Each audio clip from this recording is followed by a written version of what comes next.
নমস্কার বন্ধুরা, Tanuja kitchen with village ফুডে আপনাদের সকলকে স্বাগত। বন্ধুরা, আজ আমি পুকুরের টাটকা মাছ দিয়ে মিষ্টি কুমড়ো দুর্দান্ত স্বাদের একটি রেসিপি করে দেখাবো। এই রেসিপিটি খেতে কিন্তু সত্যিই দারুণ টেস্টি, বানানো খুবই সোজা। মশলা বাটাবাটি ঝামেলা ছাড়াই আপনারা খুব সহজে বানিয়ে ফেলতে পারবেন পুকুরের টাটকা মাছ দিয়ে আজকে মিষ্টি কুমড়োর এই রেসিপিটি।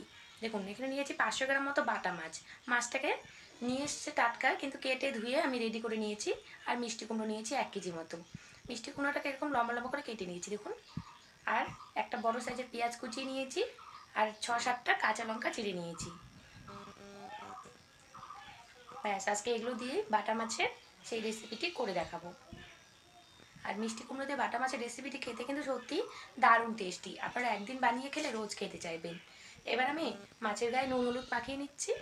এরপরে মাছগুলোকে ভেজে নেব।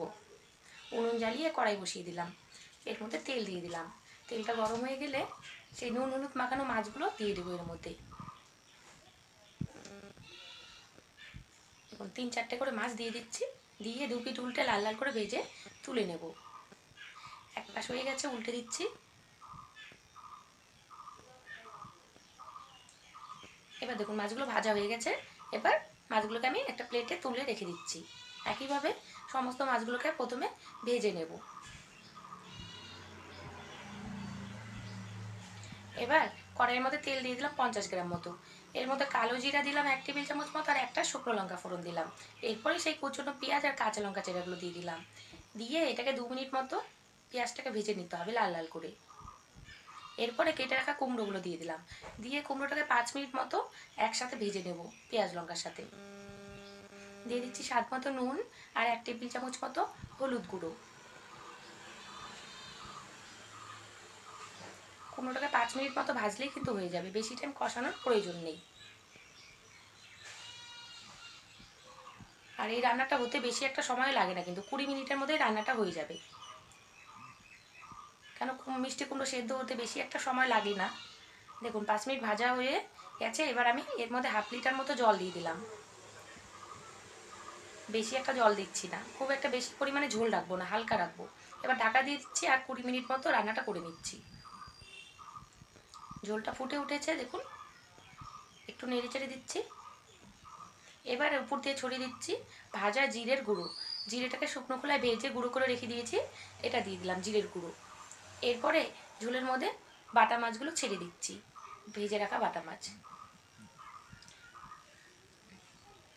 আবার একটু টাইম ঢাকা দিচ্ছি, মাছটা সেদ্ধ হয়ে যাক ভালো করে, আর হলো ঝোলটাও একটু টেনে নিক। দেখুন এখন কিন্তু একদমই হয়ে গেছে। উপর দিয়ে ধনেপাতা কুচি ছড়িয়ে নামিয়ে নেব। এটা হলো বিলিতি ধনেপাতা দিলাম, সেন্টটা আমার খুবই ভালো লাগে। আর আমাদের বাড়িতে এই ধনেপাতা অনেক আছে, তার জন্য এই ধনেপাতাই দিলাম। দেখতে যতটা সুন্দর হয়েছে, খেতেও কিন্তু সত্যিই দারুণ টেস্টি হয়েছে। খুবই স্বাস্থ্যকর একটা রেসিপি, পুকুরের টাটকা মাছ দিয়ে মিষ্টি কুমড়োর এই তরকারিটা।